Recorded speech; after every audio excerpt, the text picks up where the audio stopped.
Japan ने बिखरना शुरू कर दिया है और यह पूरी दुनिया की अर्थव्यवस्था को अपने साथ नीचे गिरा सकता है।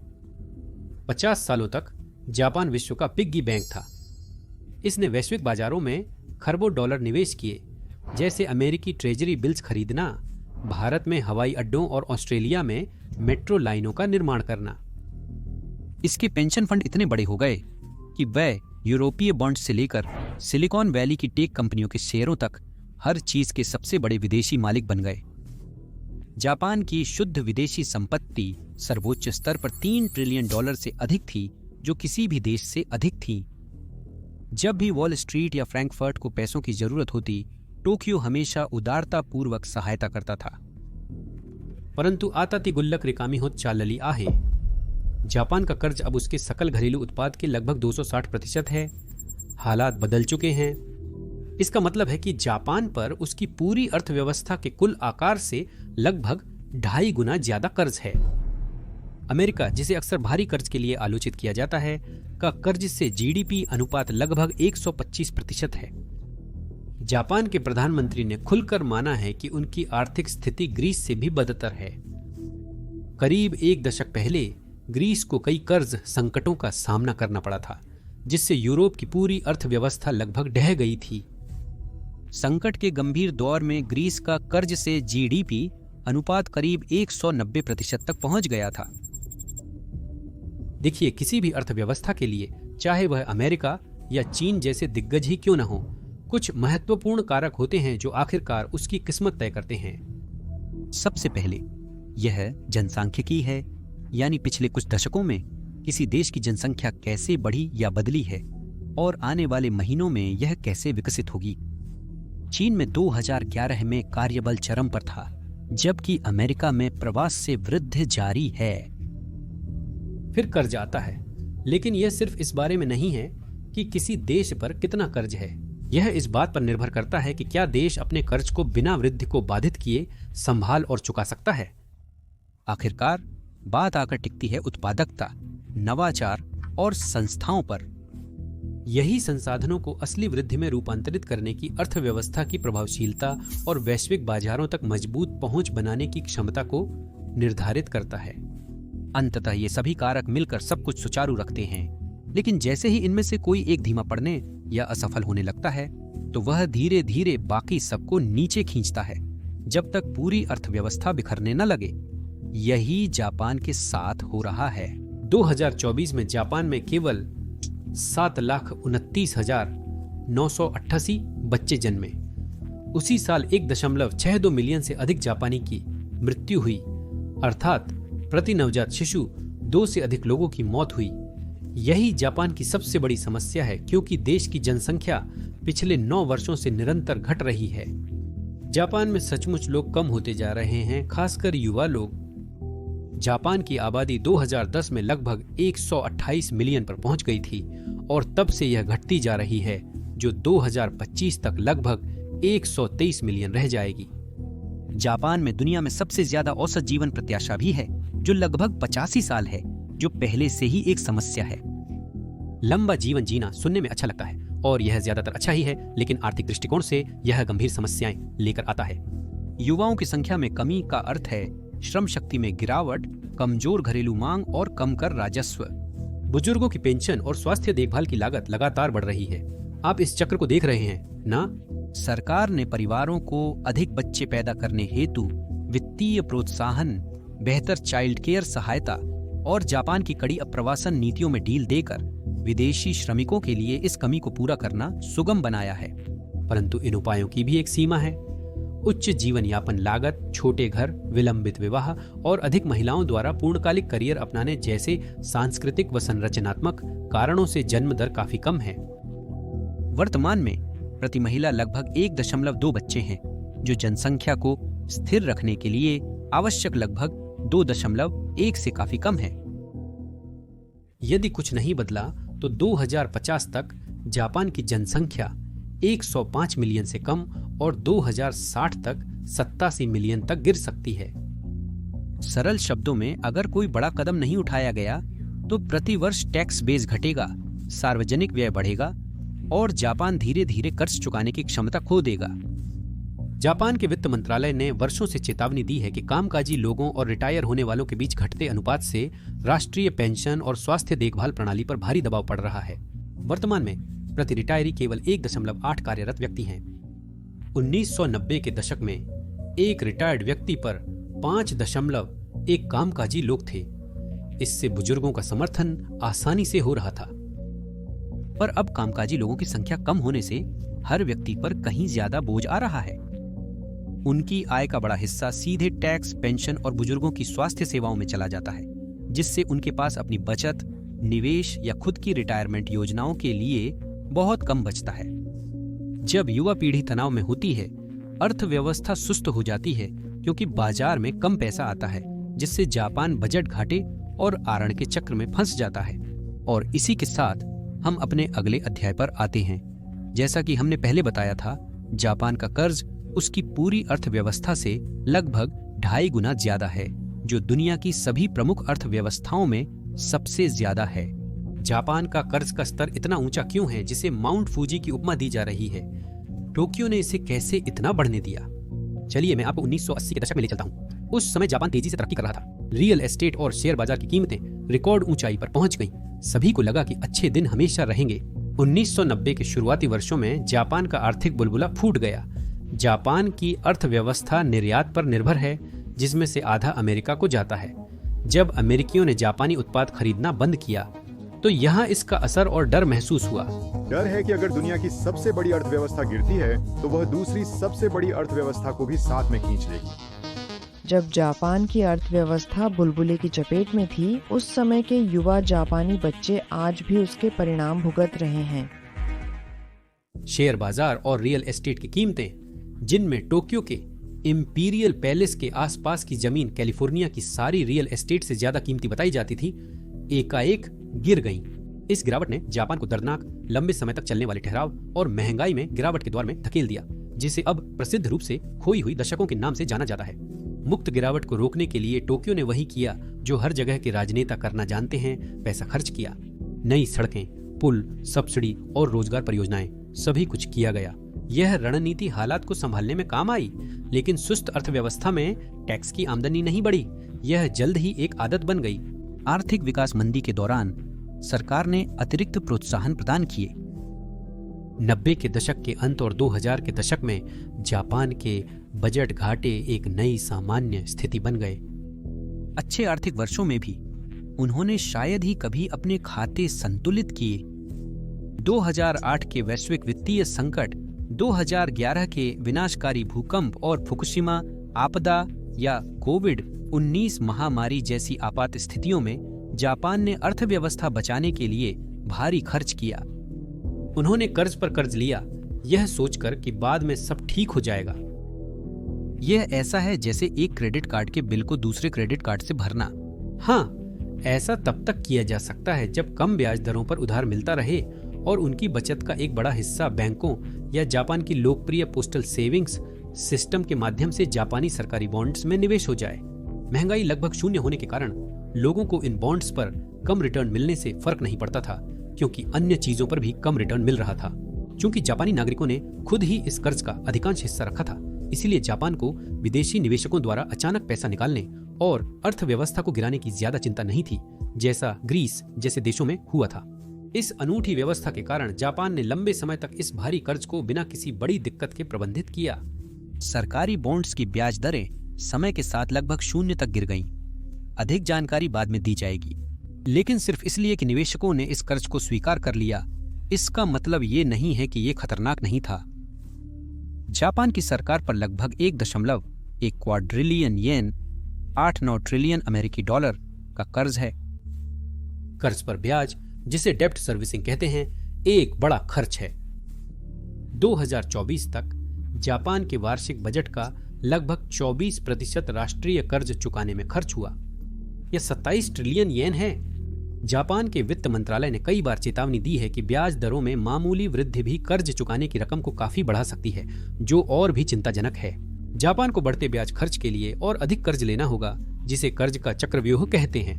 बढ़ती ब्याज दरों से कर्ज चुकाने की रकम बढ़ती है, घाटा बढ़ता है।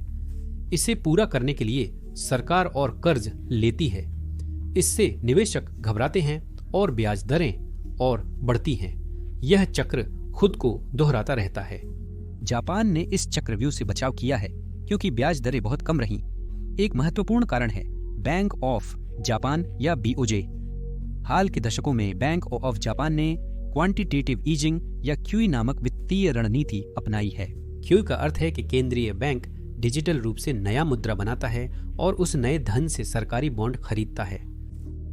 2024 तक बीओजे के पास जापानी सरकारी बॉन्ड्स जेजीबी में कुल बकाया सरकारी कर्ज का 50% से अधिक 570 ट्रिलियन येन से भी ज्यादा थे।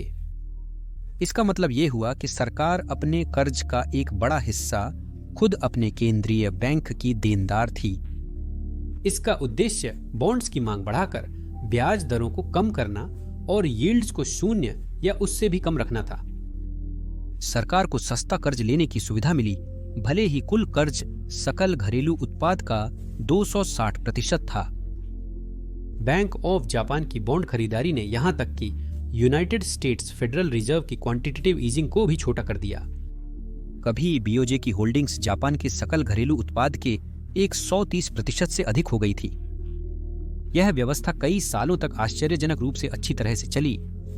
जापानी सरकार वित्तीय बाजार की प्रतिक्रिया के बिना उधार लेना और खर्च जारी रख सकती थी। घरेलू निवेशकों और बैंक ऑफ जापान की गारंटी से जापान ने अपनी ब्याज दरें बहुत कम रखीं, क्योंकि हमेशा कोई न कोई उनके बॉन्ड खरीदता रहा। लेकिन यह संतुलन हमेशा थोड़ा नाजुक था। यह पूर्णतः अत्यंत निम्न मुद्रास्फीति, ब्याज दरों और निरंतर बॉन्ड खरीद की इच्छा पर आधारित था। एक प्रेशर कुकर की तरह उसमें एक छोटी सी वाल्व होती है जो धीरे धीरे भाप को बाहर निकलने देती है, जिससे दबाव काबू में रहता है। पर अगर वाल्व खराब हो जाता है तो आपको दबाव का जोरदार धमाका झेलना पड़ सकता है। 1990 के दशक से पहले जापान में ब्याज दर लगभग 6% थी, जो 1995 तक बनी रही। इसे 0.5% तक घटा दिया गया। फिर भी अर्थव्यवस्था कमजोर रही। कीमतों में निरंतर गिरावट, कंपनियों का पीछे हटना और बैंकों में बुलबुले के दौर के खराब कर्ज का जमाव हो गया था। 1997 की एशियाई वित्तीय संकट के कारण लोग उधार लेने और खर्च करने से कतराने लगे थे, जिससे जापान बुरी तरह प्रभावित हुआ। विकास मंद हुआ, उपभोक्ता विश्वास घटा, सरकार के प्रोत्साहन पैकेज असफल रहे और कर्ज बढ़ता गया। कोई भी उपाय समस्या का समाधान नहीं कर पाया। 1999 में बैंक ऑफ जापान ने शून्य ब्याज दर नीति अपनाई और अगले 2 दशकों तक जापान उस 0% स्तर से दूर नहीं गया। इस नीति ने कुछ हद तक स्थिति के और बिगड़ने को रोका, परंतु मूल समस्याओं का समाधान नहीं किया। 2016 में जापान ने एक और कदम आगे बढ़ाया। बीओजे ने नकारात्मक ब्याज दर नीति अपनाई, जिससे बैंकों को केंद्रीय बैंक में अतिरिक्त पैसा रखने पर एक छोटी फीस देनी पड़ती थी।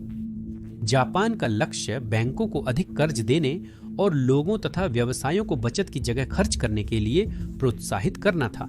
इस दौरान बैंक ऑफ जापान ने मात्रात्मक सहजता नीति के तहत लगातार पैसा छापा और सरकारी बॉन्ड, एक्सचेंज ट्रेडेड फंड और कॉरपोरेट कर्ज खरीदकर बाजार में नकदी डालने का प्रयास किया। लेकिन इन सब के बावजूद महंगाई जिद्दी रूप से कम ही बनी रही। 2016 में बैंक ऑफ जापान ने एक नया प्रयोग किया। इसने सिर्फ शॉर्ट टर्म रेट्स ही नहीं घटाई, बल्कि लॉन्ग टर्म रेट्स को भी कंट्रोल करना शुरू कर दिया। इसे यील्ड कर्व कंट्रोल कहा गया। इसका अर्थ था कि 10 साल के सरकारी बॉन्ड की दरें भी लगभग 0 के करीब रहेंगी, और अगर वे बढ़ने लगते तो बीओजे दखल देता और बॉन्ड खरीदकर उन्हें फिर से नीचे ले आता। उधारकर्ताओं के लिए यह सपने के सच होने जैसा था। लोग, व्यवसाय और सरकार अब लगभग मुफ्त में 10 साल तक के लिए भी पैसे उधार ले सकते थे। यही वह क्षण था जब येन विश्व भर में फैलने लगा। यही वजह है कि जापान में होने वाला एक छोटा सा बदलाव भी पूरी दुनिया की अर्थव्यवस्था में हलचल मचा देता है। अर्थशास्त्री इसे येन कैरी ट्रेड कहते हैं। जब किसी देश में ब्याज दरें बहुत कम होती हैं, जैसे जापान में, तो उस मुद्रा में पैसा उधार लेकर उसे ज्यादा ब्याज दरों वाले देशों में निवेश करना लाभदायक हो जाता है। वैश्विक निवेशकों और ट्रेडर्स ने इसमें एक सुगम अवसर देखा। सस्ते येन उधार लेकर उन्हें डॉलर, यूरो या उभरती बाजार की मुद्राओं में बदले और फिर विदेशों में ज्यादा रिटर्न वाली संपत्तियों जैसे 3% ब्याज देने वाले अमेरिकी, 4% देने वाले ऑस्ट्रेलियाई या इससे भी ज्यादा देने वाले ब्राजीलियाई बॉन्ड्स में निवेश करें। विदेशों में उच्च रिटर्न और जापान की लगभग शून्य उधारी लागत का अंतर स्थिर विनिमय दरों के साथ पूर्ण लाभ बन गया। दशकों में जापान से खरबों येन विदेश गए।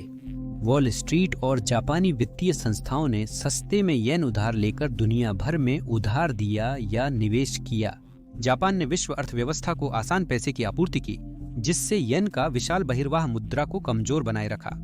कमजोर येन जापान की निर्यात आधारित अर्थव्यवस्था के लिए लाभदायक था, इसलिए जापानी नीति निर्माताओं ने इसे बर्दाश्त किया या इसका स्वागत भी किया। कैरी ट्रेड फायदेमंद होने के साथ साथ जोखिम भरा भी है। सबसे बड़ा जोखिम अचानक मुद्रा में उलटफेर का था, खासकर अगर येन मजबूत हो जाए। मान लीजिए आप 1 अरब येन उधार लेते हैं जब विनिमय दर 100 येन प्रति डॉलर है, यानी लगभग 10 मिलियन अमेरिकी डॉलर का रट लेंगे। अगर येन अचानक मजबूत होकर 90 येन प्रति डॉलर हो जाए तो 1 अरब येन के आरण को चुकाने में अब 11.1 मिलियन अमेरिकी डॉलर का खर्च आएगा। आपको मुनाफा नहीं होगा या इससे भी बुरा, खुद पूंजी पर भारी नुकसान हो सकता है। येन के मजबूत होने पर कई ट्रेडर अपने येन लोन चुकाने के लिए दौड़ पड़ेंगे। लेकिन इन लोन को चुकाने का मतलब है येन खरीदना, जिससे इसकी कीमत और बियारह जाती है और एक दुष्चक्र बन जाता है। इस अचानक उछाल से निवेशकों की पूरी पूंजी तेजी से समाप्त हो सकती है। 2008 के वित्तीय संकट में भयभीत निवेशकों द्वारा येन लोन की जल्दबाजी में अदायगी से येन मूल्य में तेजी आई।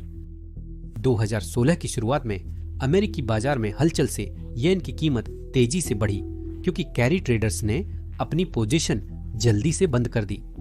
विश्लेषक येन कैरी ट्रेडिंग को भाप से चलने वाले रोलर के सामने पैसे उठाने जैसा बताते हैं। येन के कमजोर या स्थिर रहने पर छोटा लेकिन लगातार मुनाफा मिलता है, पर येन के अचानक बढ़ने पर भारी नुकसान का खतरा बना रहता है। जापान की अल्ट्रा लो ब्याज दर नीतियों ने जोखिम के बावजूद दशकों तक अस्थिरता को नियंत्रित रखा, जिससे कैरी ट्रेडिंग लाभदायक रही। कुछ विश्लेषकों का मानना था कि 2020 के शुरुआती दौर में वैश्विक निवेशकों ने इस सुरक्षित दांव पर सैकड़ों अरब डॉलर का निवेश किया था। लेकिन 2020 के शुरुआती वर्षों तक चीजें बदलने लगी थीं। दशकों तक मुद्रास्फीति से जूझने के बाद जापान में आखिरकार महंगाई बढ़ने लगी है। इस बढ़ोतरी का कारण आंशिक रूप से वैश्विक वस्तुओं की कीमतों में वृद्धि थी, आंशिक रूप से ऐतिहासिक रूप से कमजोर येन था, जिससे सामान आयात करना महंगा हो गया, और सबसे महत्वपूर्ण बात, पूरे जापान में वेतन में बढ़ोतरी थी। वसंत 2024 में जापान में पिछले 33 सालों में सबसे ज्यादा वेतन वृद्धि हुई, जिससे मुद्रास्फीति बैंक ऑफ जापान के 2% लक्ष्य से ऊपर पहुंच गई। दशकों बाद बैंक ऑफ जापान को अपनी लंबे समय से चली आ रही अत्यंत निम्न ब्याज दरों की नीति पर फिर से विचार करना पड़ रहा है। नए गवर्नर काजुओ उएडा के नेतृत्व में, जिन्होंने 2023 में पद संभाला, बीओजे ने सावधानी पूर्वक नीति को सामान्य करना शुरू किया, नकारात्मक या शून्य से ब्याज दरें बढ़ाना और बॉन्ड यील्ड को थोड़ा बढ़ने देना। लेकिन जैसा मैंने पहले कहा, एक छोटा सा बदलाव भी निवेशकों के लिए भारी परिणाम ला सकता है। ग्लोबल येन कैरी ट्रेड की पूरी नींव हिलने लगी, और इसके साथ ही दुनिया भर के ग्लोबल बाजार भी। जुलाई 2024 में अफवाहों के तेजी से फैलने के बाद बीओजे ने अंततः ब्याज दरों को 0.25% तक बढ़ा दिया। निवेशक घबरा गए और अपनी भारी येन कैरी ट्रेड्स को जल्दी से बंद करने के लिए दौड़ पड़े। कैरी ट्रेड्स का लगभग आधा हिस्सा तुरंत ही ढह गया। वैश्विक शेयर बाजारों में तेज गिरावट आई, क्योंकि निवेशकों ने येन कर्ज चुकाने के लिए भागदौड़ मचाई, जिससे येन की मजबूती बढ़ी। जापान के निक्केई इंडेक्स ने 1987 के बाद अपनी सबसे बड़ी एक दिन की गिरावट देखी। यील्ड कर्व कंट्रोल खत्म होने से जापान के 10 साल के बॉन्ड की यील्ड 1% की ओर बढ़ी। इसके बाद दीर्घकालिक बॉन्ड की यील्ड में तेजी से वृद्धि हुई। 2025 तक जापान के 30 साल के बॉन्ड की यील्ड दशकों में सर्वाधिक 3% से ऊपर पहुंची। इस बिंदु पर विदेशों में गया जापानी पैसा तेजी से वापस देश लौटने लगा। 2023 के अंत तक जापानी निवेशकों के पास विदेशी बॉन्ड्स में लगभग $2.3 ट्रिलियन थे, जिसमें अमेरिकी ट्रेजरी में $1.1 ट्रिलियन शामिल थे। इससे जापान अमेरिका का सबसे बड़ा विदेशी ऋणदाता बन गया। जब जापान की ब्याज दरें लगभग 0 थीं, तो विदेशों में विशाल निवेश करना तर्कसंगत था। अमेरिकी ट्रेजरी में 2-3% कमाई के मुकाबले जापानी 10 साल के बॉन्ड पर लगभग 0% पर संतुष्ट होने का क्या औचित्य है? जापान की बॉन्ड यील्ड बढ़ने के साथ विदेशी निवेश जापानी निवेशकों के लिए कम आकर्षक होने लगा। यह स्थिति रिपेट्रिएशन रिस्क के रूप में जानी जाती है, जिसमें जापानी संस्थाएं पैसा वापस देश ले जाएंगी, विदेशी बॉन्ड बेचेंगी या विदेशों में नए निवेश की रफ्तार धीमी कर देंगी। जापानी यील्ड बढ़ने से घरेलू बॉन्ड फिर आकर्षक बनते हैं। येन के मजबूत होने पर विदेशी निवेश और जोखिम भरा बनता है। 2023 तक यूएस ट्रेजरी बॉन्ड्स को येन में हेज करने से लगभग सभी यील्ड लाभ समाप्त हो जाते थे और कभी कभार विदेशी निवेश और आहरणात्मक हो जाता था। यह वैश्विक स्तर पर बहुत मायने रखता है, खासकर दुनिया के benchmark bond market US treasury market में।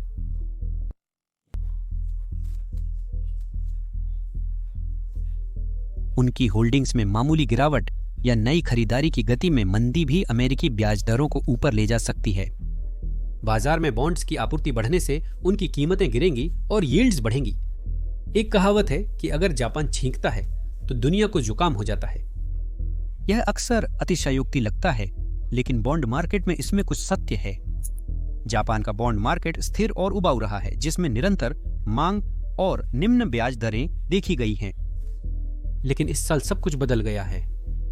जापान का बॉन्ड मार्केट भी मुश्किल के संकेत दे रहा है। यह रातों रात नहीं गिर रहा है, लेकिन दशकों से आसानी से फंड जुटाने वाले देश के लिए यह अचानक आई अस्थिरता एक बड़े खतरे का संकेत है। सिर्फ इतना ही कि अब हम जापान के बॉन्ड मार्केट में डर की बातें कर रहे हैं, यह अपने आप में बिल्कुल नया है और इस पर ध्यान देना बहुत जरूरी है।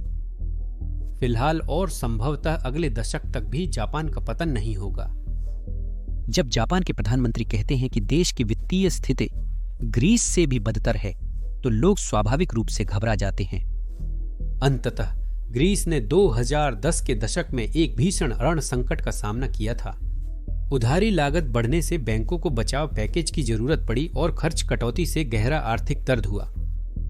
परंतु जापान भिन्न है, ग्रीस से बहुत अलग। जापान अपनी ही मुद्रा में कर्ज लेता है। जापान की अपनी केंद्रीय बैंक ऑफ जापान है, जो आवश्यकता पड़ने पर और येन मुद्रित कर सकती है। ग्रीस ऐसा नहीं कर सका क्योंकि वह यूरो पर निर्भर था, जिस पर उसका कोई नियंत्रण नहीं था। जापान ग्रीस के विपरीत कभी भी वास्तव में दिवालिया या डिफॉल्ट नहीं हो सकता।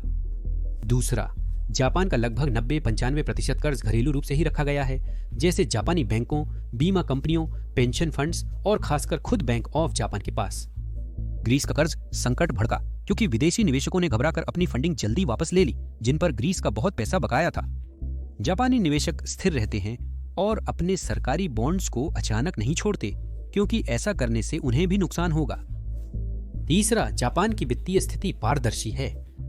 सभी को अपने कर्ज की सटीक जानकारी है। ग्रीस के छिपे हुए घाटे सामने आने से संकट और बढ़ गया, जिससे विश्वास टूट गया।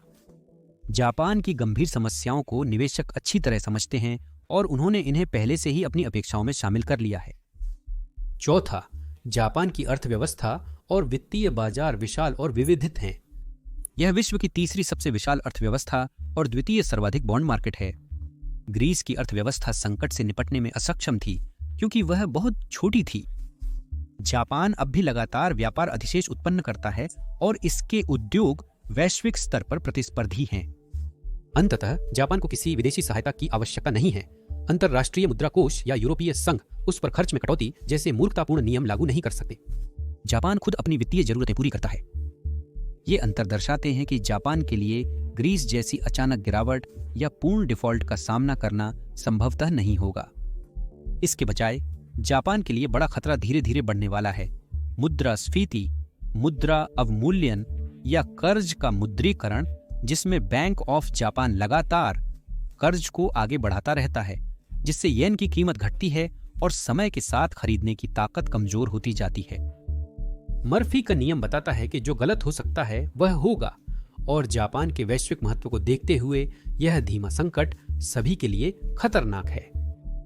जापान वैश्विक अर्थव्यवस्था का लगभग 6% है और इसका वित्तीय प्रभाव व्यापक है, अमेरिकी ट्रेजरी से लेकर वैश्विक शेयर और बॉन्ड बाजारों तक। यदि जापान वास्तव में गिरता है तो यह वैश्विक मंदी की शुरुआत हो सकती है। हर देश में जबरदस्त बिक्री देखने को मिलेगी, कई बाजार ध्वस्त होंगे। जापान का संकट ग्रीस जैसा सीमित नहीं रहेगा। कम से कम इतना तो कह सकते हैं कि जापान इतना बड़ा है कि उसे असफल नहीं होने दिया जा सकता।